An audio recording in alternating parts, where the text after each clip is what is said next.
This is with a Pololu motor. You can pretty much get it to go as slow as you need it to go.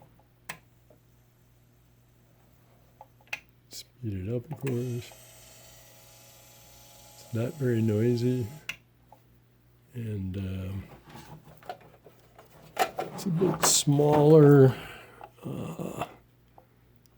than the all electronics DC motor.